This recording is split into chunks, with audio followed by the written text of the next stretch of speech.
안녕하세요, 선수들. 여러분들의 사회 트레이너, 사회 강사 이재윤입니다. 자, 여러분들 너무너무 수고하셨습니다. 2023년도 제1회 고졸 검정고시가 실시가 됐죠.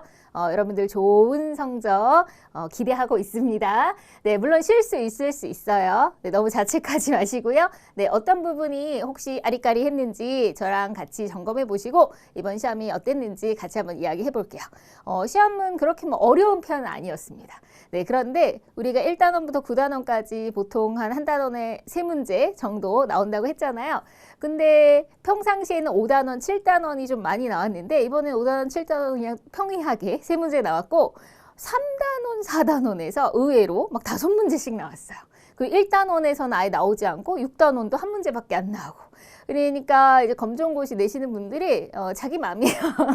네, 그래서 그냥 제가 늘 하는 말이 편식하지 말고 골고루 공부하면 어떨 때는 요 단원에서 좀 많이 내고 어떨 때는 요 단원에서 좀 많이 내고 그 매번 편차는 있지만 늘 그 중요한 테두리 안에서 낸다라고 말씀드렸죠. 네, 거기서 크게 벗어나지 않았습니다. 다만 이제 여러분들 조금 난이도 올리기 위해서 조금 우리가 공부 안 했던 조금 옆에 있는 용어들 있잖아요. 그런 용어들을 이번에 좀 많이 물어본 그런 느낌이 납니다. 네, 그래서 혹시 내가 이거 놓쳤는데 이런 분들이 있을 것 같아서 조금 염려가 되는데요. 자, 같이 한번 문제 풀어보도록 하겠습니다. 네, 우리 2023년도 제1회 고졸 검정고시 4위입니다. 1번. 기억에 들어갈 내용으로 옳은 것은 처음부터 4단원에서 문제가 쭉쭉쭉 나오고 있는데요. 자, 우리 헌법에서 나오고 있어요.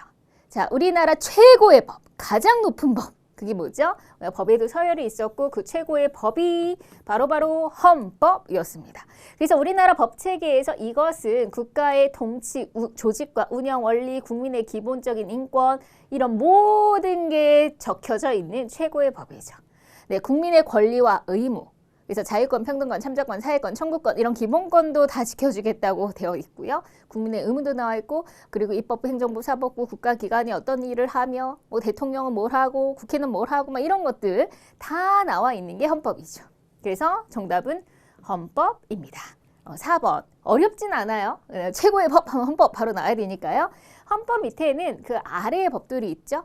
그래서 법률이 있고 명령이 있고 조례가 있고 규칙이 있어요. 그 나머지 법들이 쭈르륵 나온 것뿐입니다. 항상 중요한 걸 물어보죠. 정답은 4번. 2번 갈게요. 네, 또 4-2단원에서 냈어요. 자, 다음 설명에 해당하는 기본권은 국민의 기본적인 권리. 이건 맨날 나온다 그랬잖아요. 방금 제가 말씀드렸죠. 자유권, 평등권, 참정권, 사회권, 청구권. 이 5개 중에서 번갈아 가면서 내요. 지난번에는 참정권이 나왔는데 이번에는 다른 기본권이 침해됐을 때, 내 기본권들이 있는데 침해되면 내 권리 찾아야 되잖아요. 그렇죠? 네, 그래서 이를 구제하도록 요구할 수 있는 권리이다. 대표적으로 청원권, 또 뭐가 있죠? 재판 청구권, 억울하면 뭐 재판도 하고, 네, 그래서 내 당당한 권리를 되찾는 수단적인 권리다. 뭐예요? 우리 연습 많이 했어요. 바로 청구권입니다. 정답은 3번이죠. 자, 이번에는 청구권이 나왔지만 또 다음에는 자유권, 또 평등권, 뭐 참정권, 또 거기서 또 나올 수 있습니다. 3번 갈게요. 자, 이번에 또 4-1단원. 그러니까 4단원에서 계속 쭈루루룩 내고 있죠. 이거는 여러 번 시험 문제 나왔잖아요. 바로 인권이란 인간의 기본적인 당연하고 마땅한 권리. 그게 인간의 권리, 인권이죠. 그래서 인간이라면 누구나 누릴 수 있는 기본적인 권리다. 인간의 권리, 줄이면 인권. 너무 간단해. 어렵진 않아요. 그렇죠? 네, 그래서 답은 너무 쉽습니다. 네, 그래서 들어갈 용어로 옳은 것은 답은 쉬운데 뒤에 설명이 길죠? 옛날에는 이 부분을 가지고도 문제를 냈잖아요. 다음 중 인권의 특징이 아닌 것은 이렇게 하고 낸 적이 있었죠. 모든 사람을 차별 없이 인권은 누구나 차별 없이 누려야 돼요. 그래서 보편성. 사람이라면 누구나 태어나면서부터 가지는 천부성, 태어나면서 갖고 태어나죠. 자, 그 다음에 박탈당하지 않고 영구히 보장되는 항구성, 영원해요. 태어나서 죽을 때까지. 그리고 누구도 침범할 수 없는 불가침, 내 인권 누구도 침해할 수 없다라는 거죠. 이게 인권의 특징 4가지고 여기서 말 싹 바꿔가지고 옳지 않은 거 이렇게 냈었는데 이번에는 다시 인권을 물어봤어요. 정답은 3번입니다. 자, 이번에는 4번. 자, 5단원 나와. 5단원 경제단원이었죠? 다음 설명에 해당하는 것은 선택을 통해서 얻게 되는 이익이에요. 자, 우리는 끊임없는 선택이에요. 자, 마트에 갔어요. 목이 말라요. 그러면 마트 냉장고에서 뭐 사지? 선택해야 돼요. 내 주머니에 지금 2,000원이 있는데 내가 살 수 있는, 그래서 2,000원 한도 내에서 뭐 주스를 살까, 콜라를 살까, 물을 살까 선택해야죠. 우리 끊임없이 선택의 연속입니다. 경제활동은요. 네, 그래서 근데 선택을 해서 얻게 된 이익. 너무 시원해. 너무 행복해. 막 더울 때 막 갈증 날 때 물 마시면 너무 시원하잖아요. 네, 그래서 그걸로 인해서 내 선택으로 얻는 이익. 이것을 뭐라고 해요? 두 글자? 편익이라고 합니다. 영화를 봤어요. 막 스트레스가 다 날아가는 것 같아요. 너무 좋아. 그게 편익이죠. 너무 신나고 너무 즐겁고 이런 것도 편익이에요. 그래서 꼭 뭐 경제적인 뭐 돈으로도 환산할 수 있지만 이런 행복감 이런 것도 편익입니다. 그래서 물질적이고 금전적인 이익뿐만 아니라 내가 뭘 했는데 이익이 생겼어요. 돈으로. 그렇게 돈으로 따질 수도 있어요. 편익이. 하지만 이런 즐거움, 성취감 같은 비금전적인 것도 다 포함이 됩니다. 네, 그래서 우리는 경제 활동은 선택을 잘해야 된다고 그랬어요. 합리적 선택. 어떻게 하는 게 잘하는 거예요? 내가 어떤 걸 선택하려고 할 때 이거 비용이 얼마지? 근데 비용 대비 편익은 얼마지? 이걸 따져서 하는 게 합리적 선택이었죠.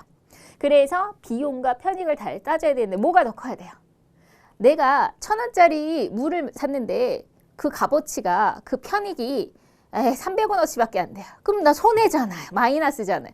근데 내가 1,000원짜리 물을 샀는데 이 만족도가 막 한 10,000원어치. 그럼 완전 잘한 거죠. 편익이 더 커야 되는 거죠. 그렇죠? 네, 그래서 항상 선택을 할 때 편익이 비용보다 크게 선택하는 거. 이게 합리적인 선택, 잘한 선택이다라고 할 수 있는 거예요. 자, 다음 문제. 정답은 1번입니다. 5번 갈게요. 자, 다음 설명에 해당하지 않는 것은 정부를 구성 단위로 하는 국제사회 행위 주체이다. 네, 국제사회 행위 주체. 네, 8단원에서 나오죠. 국제사회 행위 주체 가장 기본은 국가였고, 네, 그 다음에 국가, 바로 이 정부가 회원으로 국제기구를 만들 수 있죠. 바로 정부 간 국제기구입니다. 그래서 정부를 구성 단위로 정부가 회원이에요. 정부 간 국제기구가 되는 거죠. 네, 그래서 나라가 이제 회원이 되는. 그 다음에 국제기구는 국제기구인데 나라가 회원이 아니에요. 네, 뭐 개인이나 뭐 민간단체 이렇게 회원이에요. 이것을 우리가 비정부기구라고 하죠. 그렇죠? 뭐 그 밖에 또 행위 주체도 있지만 그러면 일단은 정부 간 국제기구를 물어보는 문제였어요. 그래서 이런 요것만 봐도 알 수 있어요. 유럽연합 EU 누가 가입해요? 유럽의 국가들이. 뭐 프랑스나 독일이나 이 국가들이 가입하죠. 세계무역기구 우리나라도 가입돼 있어요. WTO에. 그다음 경제협력개발기구 OECD 여기 우리나라도 가입돼 있어요. 우리는 유럽이 아니니까 유럽연합은 가입 안 돼 있지만 네, 다문화 사회는 국제기구가 아니잖아요. 이건 아니죠. 땡. 그래서 아닌 것은 2번이 정답이 되는 거죠. 그래서 이런 국제기구들은요. 국가들 사이에 이해관계. 그러니까 그 회원들이 있잖아요. 그래서 나라마다 뭐 이렇게 자기네들 이익을 우선시하다 보면 갈등 생길 수도 있잖아요. 그럼 그거를 조정하는 역할도 할 수 있고 그런 분쟁을 중재하는 그런 역할들을 해줄 수가 있죠. 네, 정답 2번입니다. 6번 갈게요. 다음 기억에 들어갈 용어로 가장 적절한 것은 이거 시험 문제 여러 번 나왔죠. 시장에서 자원의 배분이 효율적으로 이루어지지 못하는 상태. 네, 시장에서 우리 애덤 스미스가 자유방임주의 할 때 냅둬라. 자유롭게 냅둬. 그러면 경제는 알아서 잘 돌아갈 거야. 최상으로 그렇게 믿었어요. 그렇게 시장이 잘 되기를 믿었죠. 산업자본주의 시대에. 근데 내버려 뒀더니 이게 삐그덕삐그덕 뭔가 잘 안 돌아가는 비효율적으로 돌아가는 일들이 생겼어요. 독과점이 생겨서 뭐 횡포를 부리지 않나. 외부 효과, 외부 경제, 외부 불경제, 그렇죠? 이런 외부 효과가 생기지 않나. 아무도 공공재를 자기 돈 들여 만들질 않아요. 빈부격차, 경제적 불평등이 생겨. 그래서 시장이 잘 될 거라고 생각했는데 시장이 뭔가 잘 안 돌아가네. 이걸 네 글자로 시장 실패라고 했죠. 그래서 시장 실패 시험 문제 지금 여러 번 나오고 있어요. 그리고 어떻게 나왔어요? 시장 실패는 뭐 이렇게 지금처럼 시장 실패 이렇게 용어로 물어보면 너무 쉽죠. 시장 실패 종류들을 따로 이거 물어볼 때도 있었고 이거 물어볼 때도 있었고 이거 물어볼 때도 있었고 앞으로도 계속 번갈아 가면서 낼 거예요. 정답은 2번입니다. 자, 이번에는 우리 7번. 다음 헌법 조항에 나타난 제도로 가장 적절한 것은 우리 인권 보세요. 자, 그러면 또 4-2단원에서 왔는데 자, 이것도 너무 많이 나왔어요. 그래서 이것도 제가 기출문제 중요하다고 늘 강조하는 게 뭐예요? 나온 문제가 또 나오니까 이건 벌써 몇 번째 나오죠. 입법권은 국회에 속한다. 국회는 법 만드는 일 하죠. 법을 제정하죠. 그러면 행정권은요. 행정일하는 건 대통령을 수반으로 하는 대통령이 행정부 우두머리니까 정부. 국회가 있고 정부가 있고. 사법권은 법관으로 구성된 법원에서 국회, 정부, 법원이 각각 입법권, 행정권, 사법권이 있네요. 이렇게 국가기관이 세 곳에서 일을 나눠서 해요. 권력 분립이라고 표현하죠. 네, 각각 권력 분립 제도입니다. 그래서 우리가 4단원이 아까 인권, 계속 인권, 우리 1, 2, 3번 문제가 계속 다 그 4단원에서 나왔잖아요. 인권, 인간의 권리, 특히 국민의 권리에는 기본권이 있었죠. 자유권, 평등권, 참정권, 사회권, 청구권과 같은. 네, 그래서 그런 소중한 우리 대한민국 국민들의 그 인권을 지켜주기 위해서 국가는 많은 제도들을 만들었어요. 그래서 권력 분립도 만들고 뭐 사회보장제도도 있고 헌법재판소도 그래서 있는 거고 그래서 헌법재판소에서 위헌법률 심판, 헌법소원 심판도 하는 거고 등등등등 많은 제도가 있어요. 그래서 인권 보장을 위해서 국가는 많은 제도를 만들었는데 그중에서 권력 분립이 아주 시험 문제 잘 나와요. 정답은 1번입니다. 자, 이번엔 8번. 다음에 설명하는 것은 국가가 생활 유지 능력이 없거나 생활이 어려운 좀 생활이 어려우셔요. 네, 그래서 국민의 최저 생활을 보장하기 위해서 지원을 해주는 거야. 자립을 지원해주는. 그래서 국민 기초생활보장제도. 네, 그러면 우리 복지와 관련해서 국가가 운영하는 사회복지제도가 있죠. 이것도 뭐 시험 문제 너무 단골입니다. 그래서 요 세 가지가 있는데 이것도 거의 뭐 번갈아 가면서 나와요. 하나는 사회보험, 두 번째는 공공부조, 세 번째는 사회서비스. 네, 번갈아 가면서 나오는데 이번에는 공공부조가 나왔네요. 네, 사회보험 같은 경우에는 뭐 국민연금, 건강보험 이런 거잖아요. 고용보험. 자, 이것은 소득이 있는 국민들을 대상으로 하고 근데 이제 소득이 없거나 생계가 어려운 국민들을 대상으로 이건 국가가 지원해 줄 수밖에 없죠. 어려우시니까. 네, 그래서 그것을 공공부조라고 하죠. 대표적으로 국민의 기초생활, 기초적인 생활이라도 되게끔 지원해 주는 거잖아요. 공공부조입니다. 그래서 이번엔 또 뭐가 나올까 했더니 공공부조가 나온 거야. 사회복지제도는 단골이었죠. 1번입니다. 자, 이번에는 9번 갈게요. 네, 그래서 다음에 설명한 자산관리의 원칙은 이것도 또 많이 본 문제입니다. 원금에 비해서 얻을 수 있는 이익의 정도. 자, 그러면 자산관리 원칙 하면 벌써 이 키워드만 듣고도요. 자산관리는 3원칙이 있는데 3원칙. 첫 번째. 그래, 내가 투자한 돈이 날아가면 안 되지. 내 돈을 지켜야 돼. 안전해야 돼. 안전성. 그 다음에 내가 투자를 좀 했으면 얘가 좀 뻥튀기가 좀 돼서 돈도 좀 많이 벌고 원하잖아요. 수익성. 그 다음에 내가 투자했는데 급할 수가 있죠. 갑자기 급하면 돈을 좀 뭐 찾아와야 되겠죠. 네, 그래서 현금화할 수 있는 그런 유동성. 이게 세 가지입니다. 자산관리 원칙. 그럼 이 중에서 고르시면 되죠. 원금에 비해서 얻을 수 있는 이익. 원금에서 빵 하고 얼마나 이익이 나는가. 그 다음에 금융상품의 가격 상승이나 이자 수익을 기대할 수 있다. 뭐 예를 들면 은행에다 맡겼으면 예금을 했으면 이자를 주잖아요. 그게 수익인 거죠. 그 다음에 주식에 투자를 했는데 주식이 나중에 이렇게 싸게 샀는데 팔 때는 이렇게 가격이 올라갔어요. 가격이 상승했어요. 그럼 돈 버는 거잖아요. 그렇죠? 네, 그래서 이것은 수익성을 얘기하네요. 정답은 2번 됩니다. 10번. 네, 다음 문화를 우열 관계로 인식하는 태도로 옳은 것을 골라볼게요. 문화를 또 이해하는 태도. 이것도 또 단골이잖아요. 뭐 방금 전에 자산관리 3원칙도 뭐 너무 많이 나와서 틀리면 안 돼요. 너무 많이 나온 문제들. 근데 자, 요 스타일은 조금 처음이에요. 뭐가 처음이냐면 어려운 건 아닌데 우리 문화를 이해하는 태도에 크게 세 가지가 있어요. 기억나시죠? 우리 문화가 제일 잘났어. 그게 자문화 중심주의고 아니야, 우리 문화는 너무 후졌어. 다른 나라 문화가 훌륭하지. 이렇게 우리를 무시하고 다른 나라를 훌륭하게. 그게 사대주의예요. 둘 다 별로예요. 둘 다 별로죠? 한쪽은 잘났다고 그러고 한쪽은 못났다고 하고 뭐 이렇게 평가하냐 이거죠. 우열, 위아래를 가르는 거야. 우리가 잘났다? 다른 나라 못났다. 아니야, 우리나라가 못났고 다른 나라가 잘났어. 이런 식으로 평가하잖아요. 그러니까 얘네 둘은 평가하는 거예요. 우열 관계로. 그래서 너무 이렇게 한쪽으로만 본다. 우리만 좋아. 아니야, 다른 나라가 좋아. 이렇게 한쪽으로 본다. 이것을 너무 한쪽으로 절대적으로 본다. 그래서 문화 절대주의라고 해요. 너무 한쪽으로 본다. 문화 절대주의에는 사대주의야 자본주의 중심주의가 있는 거예요. 우열을 보는 거죠. 근데 아니야, 모든 나라마다 그 나름의 역사와 그 상황과 그런 걸 반영해서 그런 문화가 나오는 거지. 문화의 우열이 어디 있어? 이렇게 보는 게 상대주의죠. 그러니까 상대주의 반대가 절대주의예요. 근데 그 절대주의에는 문화 사대주의와 자본주의 중심주의가 있는 거죠. 네, 그래서 지금 우열 관계로 본다. 우열이 있다라고 보는 건 디귿, 리을입니다. 우리가 다 알고 있는 내용인데 우열 관계로 보는 게 뭐냐? 이런 식으로 물어본 건 처음이에요. 그래서 우리가 어차피 맨날 나오는 문제를 나오는데 조금씩은 바꾼다 그랬잖아요. 조금 약간 너무 똑같으면 그러니까. 그래서 약간 표현을 달리한 건데 어려운 건 하나도 없습니다. 네, 정답은 4번이에요. 자, 이번엔 11번. 기억에 들어갈 내용으로 가장 적절한 것은 기억. 이산화탄소 배출을 줄이기 위해서 지역 농산물을 구매한다.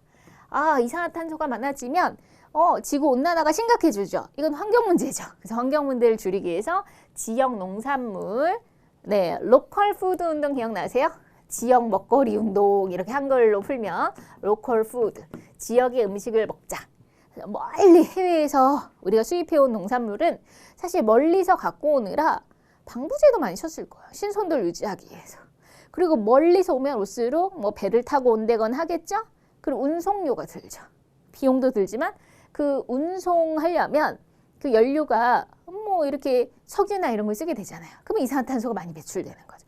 그래서 우리 지역의 농산물을 먹으면 방부제도 없을 거고 멀리서 온 게 아니니까 뭐 석유라든지 이런 연료도 사용을 덜 했을 거고 그쵸? 몸에도 좋고 그리고 우리 농산물을 먹어주니까 우리 농민들한테도 기여가 되고 얼마나 좋아요? 일석삼조죠? 네, 그래서 이런 로컬 푸드 운동 우리가 기왕이면 소비를 할 때 우리 농산물을 소비하자. 그리고 생산자들에게 정당한 몫을 주는 공정무역 커피를 구매하자 이거죠. 공정무역이라는 단어가 중요해서 시험 문제 나온 적이 있어요. 네, 근데 이거 말을 또 바꿨네요. 그래서 우리가 커피 같은 경우에는 가난한 나라의 그 열대 국가에서 많이 재배를 해요. 근데 굉장히 그 땡볕에서 힘들게 그 노동을 했지만 그들이 받는 건 예를 들면 커피 우리 한 잔 마실 때 5,000원 막 이렇게 막 사서 마시잖아요. 근데 이 정말 그 커피 한 잔 5,000원에 노동자가 가져가는 건 몇십 원밖에 안 되죠. 이거는 좀 아니지 않냐.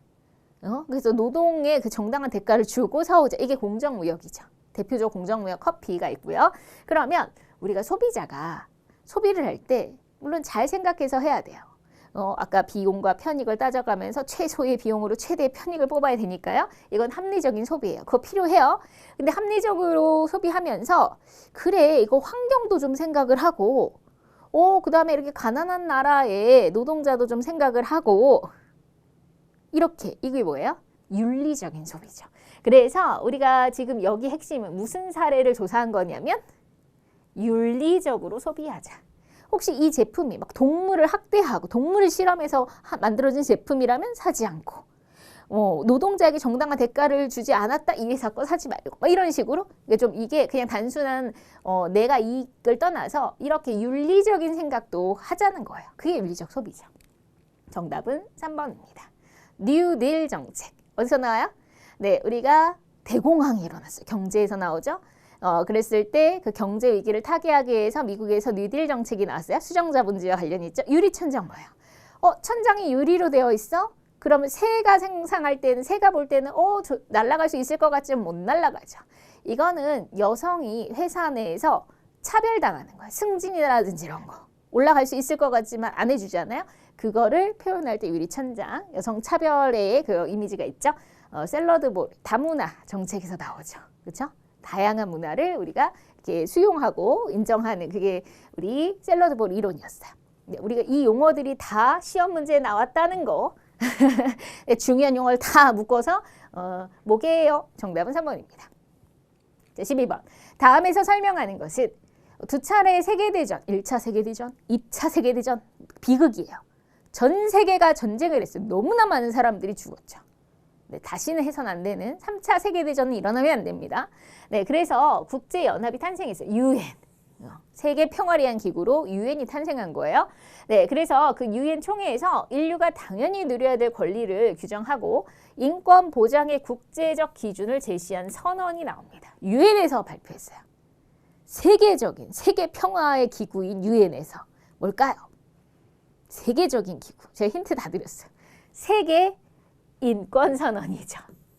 세계인들의 정말 그 인권의 어떤 기본적인 국제적 기준을 제시했다. 네, 그래서 인권 보장 4-1단원에서 배웠어요. 4-1단원에서 우리가 인권이 중요하다라고 하면서 근데 인권이 언제부터 인권의 개념이 생겼죠? 고대, 중세 그땐 별로 없었어요. 근데 우리에게 자유를 달라 이 시민혁명과 함께 그래서 영국에서 명예혁명이 미국에서 독립혁명이 프랑스 혁명 세계 3대 시민혁명이 있었죠. 그래서 영국의 명예혁명 때 권리장전이 미국의 독립혁명에서 그 독립선언이 프랑스 우리 혁명에서 인권선언이 나왔고 네 그래서 이제 시민혁명이 있었죠. 그런데도 우리가 세월이 지나서 여전히 돈 많은 남자들만 선거권을 갖게 된 거예요. 네, 그러니까 이건 뭐 여자라든지 돈 없는 남자들, 노동자, 농민 너무 억울하잖아요. 그래서 우리에게도 선거권을 달라. 참정권을 위해서 또 투쟁을 했죠. 차티스트 운동이 있었어요. 그리고 이제 현대로 와서 또 이제 복지의 문제가 생기잖아요. 빈부격 역사라든지. 그래서 최초의 복지 헌법, 독일의 바이마르 헌법 나오죠. 그래서 바이마르 헌법이 나오고. 그 다음에 2차 세계대전이 끝난 다음에 이제 유엔에서 세계 인권 선언이. 그래서 계속 인류의 역사는 인권이 더 발달하는 역사였다라고 얘기했어요. 그래서 그 역사를 배우면서 그 과정을 배울 때 세계 인권 선언이 나왔었죠. 정답은 3번입니다. 13번. 다음에 해당하는 문화평운동 양상은 한 문화가 다른 문화에 흡수되어 완전히 소멸하는 현상. 자, 문화가 변하는. 네, 그래서 자, 문화와 문화가 만났을 때 문화와 문화가 만나면 좀 변화가 생길 수 있어요. 그걸 문화 접변, 접촉적 변동, 문화 접변. 그럼 A랑 B라는 문화가 만났어요. 네, 그래서 A도 있고 이게 한국 문화, 미국 문화라고 할게요. 한국 문화도 있고 미국 문화도 있고 A, B 같이 있네. 그걸 문화 병존이라고 하죠. 나란히 있네. 그런데 A하고 B가 만났더니 B밖에 없어요. A가 사라졌어요. 먹힌 거죠. 완전 미국 문화밖에 없고 한국 문화 없어졌어요. 완전 흡수돼 버리고 소멸돼 버린 거죠. 문화 동화됐다라고 얘기하는 거죠. 동화. 근데 A하고 B가 만났더니 뭔가 이게 섞이더니 새로운 C, 퓨전, C가 탄생. 이걸 문화 융합이라고 하죠. 그래서 보통 문화 변동 양상함 이 세 가지를 물어봐요. 이것도 여러 번 나왔죠. 네, 그 중에서 문화 동화를 이번에 물어봤어요. 정답은 4번. 자, 14번. 한대 기후의 특성. 이제 기후. 우리 2단원에서 자연환경, 기후, 지형 이런 거 배웠는데 이 기후가 이제 나와요. 한대 기후. 그럼 세계의 기후는 이렇게 적도를 기준으로 뜨거운 열대기후부터 쭈르륵 나열해볼까요? 건조기후, 온대기후, 따뜻한, 이제 추워져야 냉대기후, 너무 추워요. 한대기후, 한대기후 제일 추운 거 북극, 남극 생각하시면서 한대기후입니다. 그럼 춥네? 이 추운 데서 버틸 수 있는 동물이 있었죠? 술록. 그래서 술록을 키울 수 있고. 너무 추우니까 털로 만든 옷. 가능하죠? 그쵸? 네, 이동식 화전농업. 이동하면서 불 지르고 다녀. 땅에다가 그렇게 농사지어. 원시적인 농업이죠. 열대에서 하죠. 열대기후에서 플랜테이션 농업, 이동식 화전 농업 이게 대표적인 열대기후의 농업이었잖아요. 그리고 통풍, 바람이 더울 때는 왜 바람이 좀 불면 좋잖아요. 통풍을 해서 창문을 크게 만든대요. 여기는 얼어 죽겠는데 여기는 통풍을 해서 큰 창문을 만드는 건 열대기후겠죠. 그렇죠? 그래서 열대기후 극과 극이네요. 한대기후만 찾아라. 기억, 디귿. 정답은 2번입니다. 열대, 건조, 온대, 냉대, 한대. 네, 그래서 기후도 이번에는 한대 나왔지만 뭐 지난번에 열대 나왔잖아요. 이렇게 번갈아 가면서 또 낼 수 있어요. 15번. 다음에 설명하는 자연재해는 자연재해는 우리 2단원에서 역시 나옵니다. 자연재해. 자연이 참 인간한테 무섭게 다가올 때가 있죠. 두 가지가 있어요. 기후와 관련된 자연재해가 있고 지형과 관련된 자연재해가 있어요. 그 중에서 지형과 관련이 있대요. 지형. 그러면 땅이 막 흔들려요. 갈라질 수도 있어요. 지진. 아니면 뻥 화산이 터질 수 있죠. 화산 지진. 근데 그 지진이 바다에서 일어났어요. 그것을 그래서 바다 그 해저에서 땅이 흔들리니까 파도가 같이 흔들려서 밀려와요. 그걸 뭐라고요? 지진, 해일, 쓰나미. 이 세 가지를 배웠어요. 그래서 우리가 화산, 지진, 지진, 해일. 그러면 급격한 지각 변동이 있었고 높은 파도가 보세요. 여기가 파도예요. 근데 땅속에서 막 지진이 일어난 거야. 막 흔들리잖아. 땅속이 흔들려요. 이 충격이 이제 파도까지 전해져서 파도가 이렇게 해서 해안을 완전히 덮어버리죠. 이렇게 점점 세지면서 확 덮은 이게 지진의 쓰나미라고 하는 거예요. 그러면 지진의 쓰나미. 보세요. 가뭄, 비가 너무 많아요. 폭설, 눈이 많이 와요. 비 오고 눈 오고 이건 다 기후잖아요. 열대저기압, 다른 말로 태풍, 태풍도 엄청난 바람이죠. 비바람. 네, 기후잖아요. 그러니까 전부 다 기후와 관련된 자연재해고 지형과 관련된 자연재해는 3번이 정답. 지진의 다른 말 쓰나미입니다. 자, 16번. 기억니은에 해당하는 화석연료로 옳은 것은 화석연료. 네, 우리 가장 대표적인 에너지 자원, 에너지를 만드는 석탄, 석유, 천연가스가 화석연료잖아요. 화석에너지라고도 하고요. 오랜 세월, 굉장히 오랫동안 그게 만들어진 거죠. 네, 그래서 가장 그 세 개 중에서 역사가 오래된 건 석탄입니다. 18세기 산업혁명부터. 그렇죠?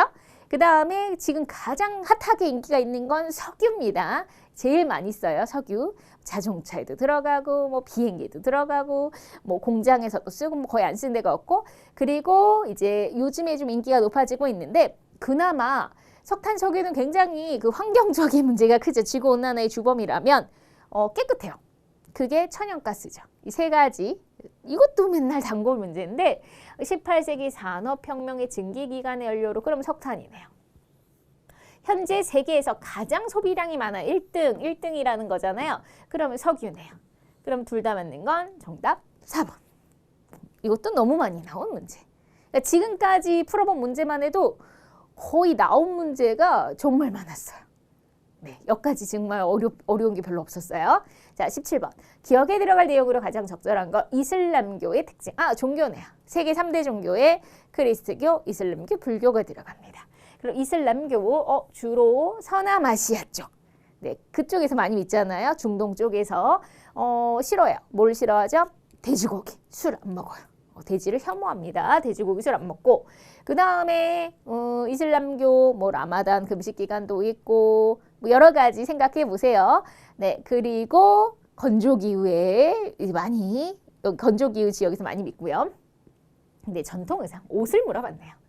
네, 게르가 뭐야?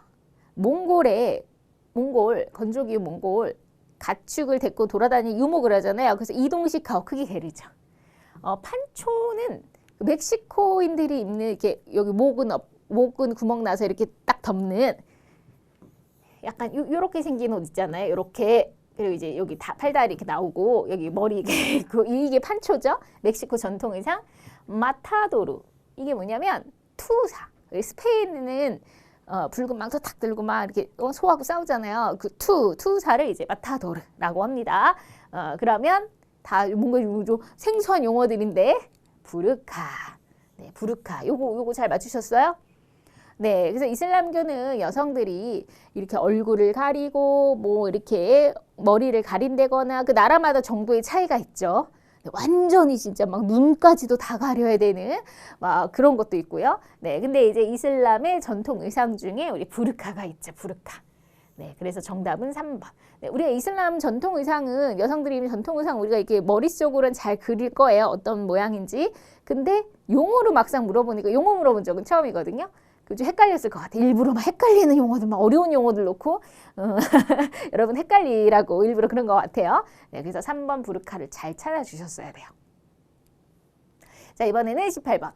다음에 설명하는 것은 이제 도시입니다. 도시. 그러면 우리가 처음에는 요만했던, 예를 들면 서울로 예를 들어서 서울이 옛날에 요만했어요. 근데 그렇게 서울이 번화하지 않을 때 근데 계속 막 도로가 생기고 지하철이 생기고 또 막 도로가 생기고 그러니까 지하철 여기서 막 여기 출퇴근하기가 좋네. 그리고 여기서도 막 출퇴근하기가 좋죠. 여기서도 사람들이 막 여기도 살고 막 출퇴근해요. 그러니까 생활권이 이렇게 넓어지죠. 그렇죠? 그러니까 서울의 생활권이 이렇게 넓어졌어요. 출퇴근하면서. 근데 더 교통이 좋아져요. 더 지하철이 더 길게 생기고 그럼 또 여기 있는 사람도 역까지 출퇴근, 여기 있는 사람도 여기 있는 사람 더 이렇게 계속 확대되죠. 교통의 발달과 함께. 그러면 이 도시의 영향을 받는 영역이 커지죠. 오, 도시의 권역이 커졌다. 이걸 대도시권이라고 표현하는 거예요. 그래서 이게 대도시죠. 대도시의 기능과 영향력이 주변 지역으로 확대되면서 형성된 생활권. 이 처음에는 여기서부터 시작한 도시가 이 서울이라고 하는 도시의 영향이 점점 커지죠. 대도시권. 그래서 그러면 처음에는 옛날에는 교통이 여기만 좋았을 때는 여기서 출퇴근했는데 교통이 여기까지 연결되니까 여기서 출퇴근하는 사람들이 막 생기고 여기서도 출퇴근, 여기서 집과 직장의 거리가 멀어지는 사람들이 많아지는 거죠. 그만큼 영역이 커지니까 멀리서도 출퇴근이 가능하잖아요. 이것을 뭐라고 해요? 대도시권. 네, 이것도 처음 물어보는 용어예요. 우리가 그냥 흔하게 대도시권 많이 하는데 이렇게 정확하게 물어봤을 때 여러분들이 맞추셔야 되는데 그나마 다행인 것은 나머지 용어들이 뭐 SNS라든지 커뮤니티 매핑, 뭐 지리 정보 시스템, GIS 이거 뭐 커뮤니티 매핑 같은 것도 맵이 지도잖아요. 네, 그래서 약간 지도랑 관련이 있는 건데 그러니까 이거 대도시하고는 좀 상관이 없는 말들이잖아요. 네, 그래서 여러분들이 답은 뭐 이거 대도시 나왔고 대도시 그 뭐 대도시권 찍더라도 뭐 어렵진 않았을 거라 생각되는데요. 네, 그래도 우리가 시험 문제는 처음 나온 용어였습니다. 1번이 정답. 19번 기억에 들어갈 내용으로 옳은 것은 네, 도시 내부에 인공열이 발생한대요. 자, 우리 도시가 이렇게 있으면 서울로 해볼까요? 서울 안에 이 안으로 올수록 열이 많아요. 그래서 기온을 재보면 여기가 훨씬 더 높아요. 이 외곽하고 내부하고. 왜 그럴까요? 사람이 많으니까, 빌딩이 많으니까, 자동차가 많으니까. 자동차에서도 막 열 나오죠. 배기 열 나오죠. 네, 그 다음에 우리가 겨울로 생각해 보세요. 겨울에 여기 이 빌딩마다 막 그 난방 틀 거 아니야. 그 인공열인 거죠, 그게. 그러니까 막 열이 발생해요. 여기는 뭐 난방 안 틀죠. 근데 여기 훨씬 더 많은 건물과 사람들이 몰려서 난방을 틀어대니 훨씬 더 열이 높은 거죠. 거기에 도시 이 내부에는 아스팔트 도로, 콘크리트 구조물 많다 보니까 인공열이 많이 발생하는 거죠. 이것을 뭐라고 해요? 이거는 환경 문제 할 때, 도시의 환경 문제 할 때 나왔던 거죠. 열섬 현상. 도시 내부가 외곽보다 더 기온이 높은 현상, 열섬 현상이라고 합니다. 열섬 현상. 이것도 시험 문제 나온 적 있어요. 정답은 2번입니다. 뭐 슬럼, 빨대 효과, 제노포비아. 슬럼은 이 도심 주변이 이렇게 막 노후화되고 하면서 이렇게 막 슬럼가가 형성된다. 막 범죄가 우글우글하고 약간 이렇게 그런 걸 우리가 슬럼이라고 표현하는 거. 빨대 효과는 너무 이 대도시의 모든 기능이 다 몰린다. 그래서 빨대로 쭉쭉 빠는 것처럼 이 여기서 중심에서 모든 기능을 다 빨아들인다. 이럴 때 빨대 효과 라고 얘기하는 거고요. 제노포비아는 그러니까 외국인을 막 혐오하는 외국인 혐오증을 제노포비아라고 표현합니다. 어려운 말이죠? 네, 근데 우리가 도시에서 배웠던 거 열섬 현상 배운 거 2번이 나온 거예요. 자, 20번. 인구 분포에 영향을 미치는 사회적 요인으로 옳은 것은? 네, 인구가 어디에 많고 어디는 적고 이래요. 항상 뭐 골고루 있지 않아요. 전 세계 인구도 마찬가지죠. 그렇죠? 뭐 중국처럼 인구가 많은 나라가 있고 또 인구가 희박한 나라가 있습니다. 자, 그러면 왜 이렇게 영향을 미칠까? 자, 사회적 요인을 고르래요. 그러면 사회적 요인이 있으면 반대는 자연적 요인이 있는 거죠. 자연적 요인과 사회적 요인. 자연적인 건 기후나 지형을 얘기하는 거예요. 생각해 보세요. 온화한 기후. 기후 자연적인 거죠. 온화하면 사람이 있을까 없을까? 있겠죠. 살기가 좋잖아요. 너무 춥거나 너무 덥거나 이러면은 사람들이 별로 안 몰릴 텐데 사막, 횡령하고 뭐 농사도 안 되고 거기는 별로 비인기. 사람이 별로 없겠죠. 사막은 지형과 관련이 있으니까 사막과 기후 이런 거는 우리가 자연적 요인이에요. 그 다음에 험준한 산지. 상상해 보세요. 막 높은 산에서 살고 싶어요? 아니죠. 오르락내리락 힘들고 이건 좀 비인기. 그래서 이거는 인구가 좀 희박한 지역, 여기는 인구가 밀집할 지역. 어쨌거나 이건 이유를 물어봤을 때 이건 자연적인 이유죠. 근데 이 동네에 일자리가 많아. 그래서 또 월급도 많이 준대, 소득도 높아. 그럼 사람들이 가겠죠. 교육 여건이 좋대, 자녀를 키우기에도 좋겠죠. 그렇죠? 이런 것들이 인간을 만드는 사회적 요인인 거예요. 그래서 사회적 풍부한 일자리는 당연히 인구가 밀집할 수 있는 요인이고 사회적 요인이 되는 거죠. 뭐 전쟁이 너무 많이 나 이 동네는 그럼 그 동네 인기가 없겠죠. 막 정치적 탄압을 많이 받는데 그럼 그 동네 인기 없겠죠. 사람들이 그 동네에 살고 싶지 않겠죠. 그러니까 이것도 사회적 요인이지만 이거는 인구가 희박할 수 있는 요인. 그래서 이렇게 요인들은 여러 가지가 있을 수 있는 거예요. 정답은 4번이 정답입니다. 21번. 다음에 해당하는 분쟁 지역을 지도에 A, B, C, D에서 골라볼게요. 카슈미르, 제가 누누이 말했죠. 지도 어려워하지 마시고 지도하면 특히 막 분쟁 지역 하면 맨날 나오는 게 거의 뭐 카슈미르, 뭐 팔레스타인, 뭐 여기가 항상 종교적인 건 맨날 그 단골이다. 또 카슈미르 또 나온 거예요. 팔레스타인, 그렇죠? 유대교, 그 유대인과 팔레스타인 사이의 충돌이잖아요. 근데 이번에는 카슈미르는 인도하고 파키스탄의 분쟁이에요. 인도가 있고 여기 파키스탄이 있는데 그 옆에 여기 카슈미르가 있는데 이 땅을 서로 네 거 내 거 하면서 싸우는 거고, 인도는 힌두교를 믿고 파키스탄은 이슬람교와 힌두교 간의 종교 갈등이죠. 그러면 최소한 인도가 어디 있는지 정도는 기억을 해두시면 좋았겠죠. 그렇죠? 그래서 인도는 아시아고요. 우리나라가 여기 있네요. 대한민국. 그래서 이제 중국이고 여기 이렇게 볼록한 여기가 인도예요. 그래서 인도 여기 파키스탄 옆에 여기 카슈미르 B가 되는 거죠. 정답은 2번. 막 여기는 세계 막 모든 지역을 다 알아야 되나요? 항상 그걸 걱정하세요. 그렇지 않아요? 네, 제가 눈에 말씀드렸지만 제가 고득점 특강 할 때도 지도만 따로 정리해 드렸었잖아요.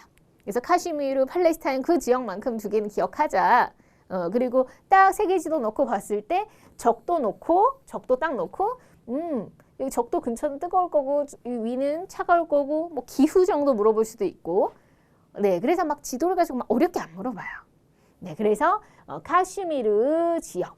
근데 이제 정확하게 그 카슈미르 분쟁 지역을 딱 고르는 문제였어요. 여러분들이 인도와 파키스탄을 카슈미르지 알았는데 카슈미르를 지도에서 찾아라니까 약간 당황했을 수 있어요. 네, 그래서 제가 누누이 이 두 지역은 꼭 기억하자라고 했잖아요. 그래서 2번이 정답. 22번. 정보로 인한 생활 양식의 변화로 적절하지 않은 것은 우리 정보화 시대. 우리 컴퓨터를 사용하고 인터넷, 스마트폰을 사용하는 이 시대에 시공간의 제약이 사라졌다. 시공간의 제약이 완전히 사라졌다. 여러분 이런 거는 뭐뭐만 완벽하게 이런 완벽한 게 어디 있어요? 완전한 게 어디 있어요? 자, 물론 우리가 시공간의 제약이 많이 없어졌어요. 우리 정보화 시대로. 예를 들면 그 해외에 뭐 미팅을 가야 돼요. 그럼 직접 비행기 타고 해외에 가서 미팅을 해야 됐는데 요즘에는 그냥 그 온라인에서 화상으로 줌으로 연결해서 그냥 미팅할 수 있잖아요. 그렇죠? 가능하죠? 그 다음에 이렇게 수업도 마찬가지. 옛날 같으면 뭐 학원 같은 데서 제가 이렇게 수업하면 여러분들이 막 찾아오셔서 강의를 들어야 될 텐데 여러분 뭐 제주도에서도 저를 보고 계신 분도 계실 거고 전국 방방곡곡에서 이렇게 수업 들으시잖아요. 그러니까 이게 그리고 꼭 정해진 뭐 예를 들면 이게 학원 시간이 있다. 그러면 뭐 예를 들면 토요일 5시에 만나요. 그럼 토요일 5시에 딱 그 강의라고 뭐 6시면 딱 끝날 텐데 여러분들은 아무 때나 뭐 할 일 하시다가 내가 밤늦게 오늘 새벽에 그래도 새벽에 꼭 오늘 자기 전엔 봐야지. 그럼 새벽 1시에 이거 틀어가지고 볼 수도 있고 시간과 공간의 제약이 사라진 거죠. 그러니까 시공과 공간의 제약이 굉장히 많이 그 제약이 많이 사라진 건 맞지만 완전하게 사라졌어요. 모든 게 다 컴퓨터로 다 돼요? 그건 아니잖아요. 그렇죠? 그래서 지금도 뭐 시간적으로 공간적으로 아직도 그 제약이 있는 부분들이 있죠. 어떻게 완벽하게 완전히 사라졌다고 할 수 있겠어요. 네, 그래서 완전이란 말은 아니고요. 자, 2번 보세요. 그래서 원격 진료나 원격 교육. 자, 우리 이렇게 교육 원격으로 멀리서도 들을 수 있으시고 원격 진료.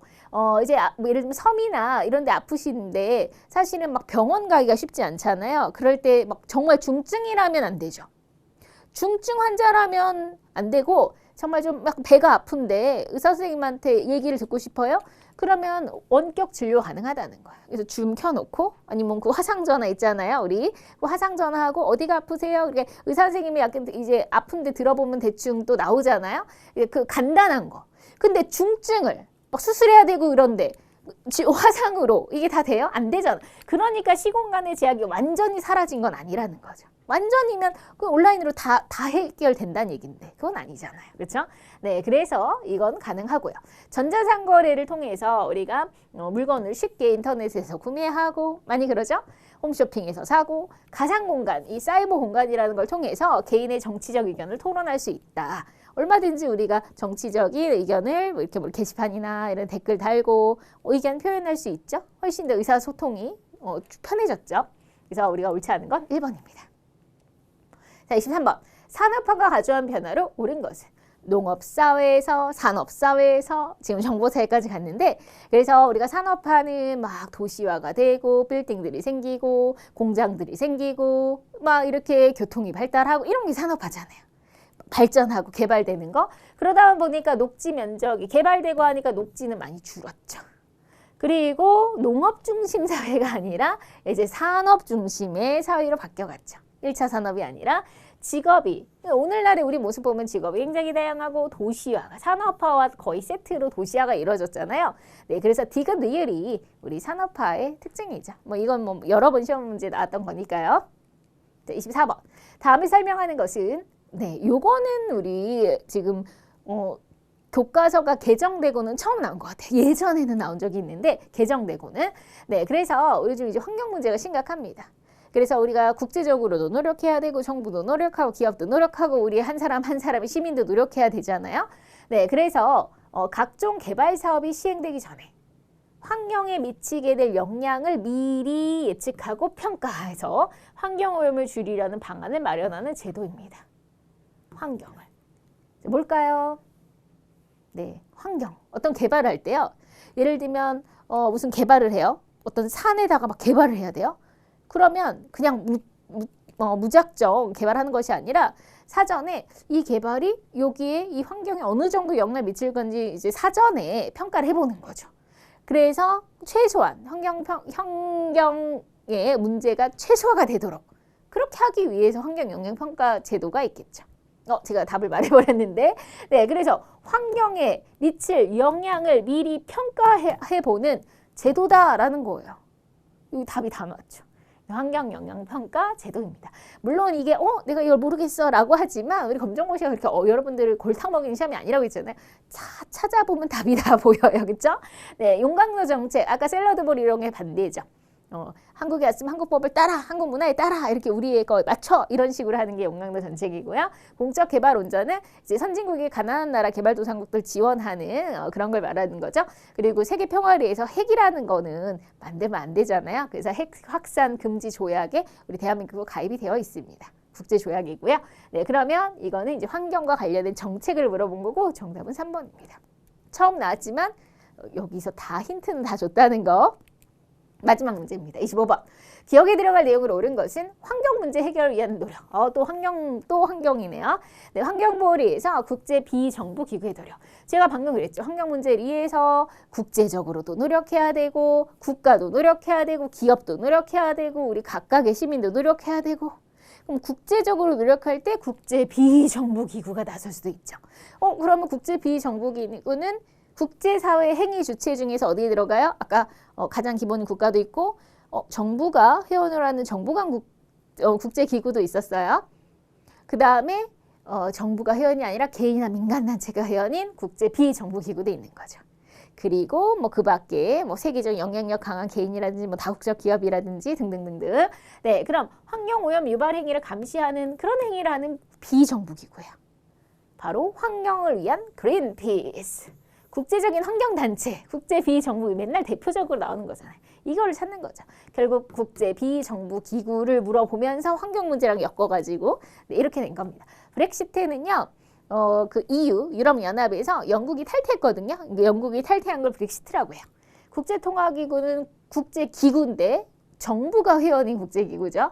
나라가 회원인, 우리나라도 회원이고 세계보건기구 마찬가지. 네, 그래서 국제 비정부 기구가 아니죠. 정답은 1번입니다. 네, 이렇게 해서 우리 25문제 모두 풀어보셨어요. 네, 어렵지 않았습니다. 어렵진 않았고 조금 약간 어떤 단원에서 편파적으로 이번에 좀 많이 나온 그런 부분들이 있지만 그렇게 막 어렵지 않고 다만 좀 평상시에 내가 눈여겨보지 않은 옆에 있는 용어들이 조금 나온 그런 느낌? 그리고 내가 눈여겨보지 않는 단어가 나오면 처음 본 것 같아. 되게 어렵게 느껴져요. 사실은 근데 그 쉬운 용어 위주로 물어봤다는 거. 그래서 충분히 여러분들 잘 보셨어야 됩니다. 네, 그래서 만약에 다음 시험을 또 도전하시는 분들은 이걸 참고하셔서 공부하시면 될 거고요. 또 합격하신 여러분들은 너무너무 축하드립니다. 또 여러분들의 새로운 새 출발을 제가 응원하도록 하겠습니다. 너무너무 수고 많이 하셨고요. 우리 다른 공간에서 또 뵙는 걸 희망하겠습니다. 여러분들 화이팅! 에듀윌 합격